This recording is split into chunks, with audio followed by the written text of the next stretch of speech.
आहात मित्रांनो? तर आज दरवर्षीप्रमाणे आज सुद्धा आमच्याकडे मुंजे आहे आणि हे मुंजे म्हटलं की आमच्यासाठी मज्जाच मज्जा असते.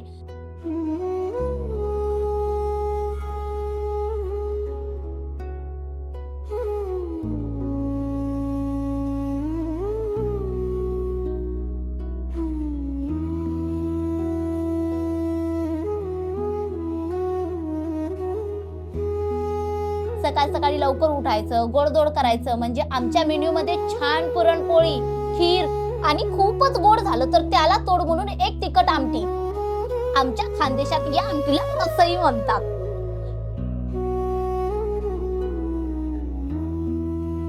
तर आम्ही इकडे आता सगळी तयारी करायला घेतली. पुरण तयार करायला घेतलं आणि सोबतच बाजूला खीर सुद्धा बनवली. कारण आमचे जे चंटू बंटू आहेत ना, म्हणजेच आमचे पार्थ आणि देव, या साहेबांना सकाळ सकाळी शाळेला जायचं होतं, म्हणून आम्ही पटापट काम उरकायला लागलो.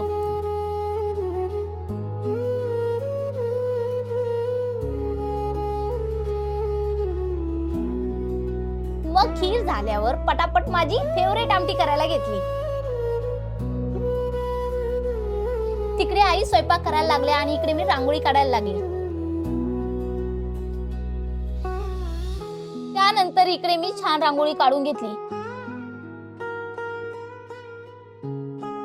आईने इकडे पटापट पुरणपोळ्या करायला घेतल्या. तव्यावरील पोळ्या बघून माझ्या तोंडाला तर पाणी सुटलं होतं बाबा. मस्त गरमागरम पुरणपोळी आणि त्यावर कमाल साजूक तुपाची धार. आहा, मन राहवतच नव्हतं. मी देवघरात पान टाकून छान बाजूला रांगोळी काढून घेतली. माझी रांगोळी काढून झालीच होती तितक्यात आई आल्या, जी पुरणाचे दिवे घेऊन आल्या होत्या. मग मी पटकन 7च्या आत नैवेद्य दाखवायचा होता म्हणून दिवे लावायला घेतले आणि नैवेद्यही दाखवून घेतला.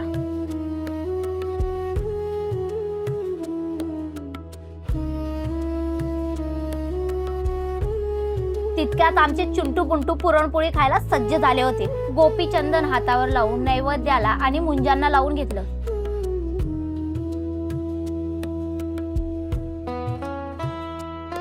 आणि पाणी फिरवून घेतलं. नैवेद्यम समर्पयामी.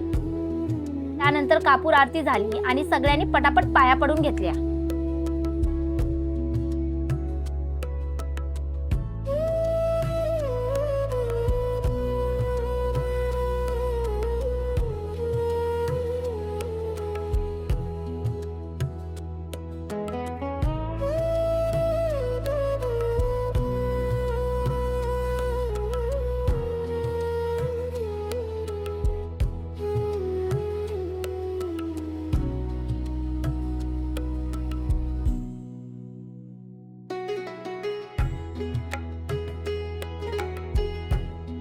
मग नंबर आला आमच्या मुंजांचा. पानावर मानाप्रमाणे 11 रुपये ठेवून छान पुरणपोळी, खीर आणि तिखट आमटी म्हणजेच रसई वाढली.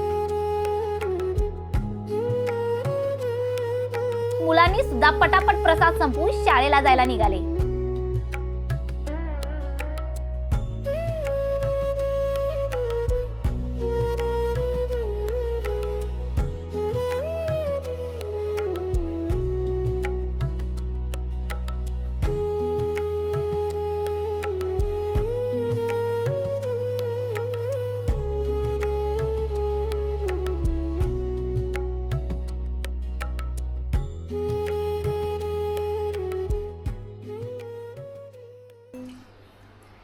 बारक्या मुंजांचा आम्ही खातोय आता.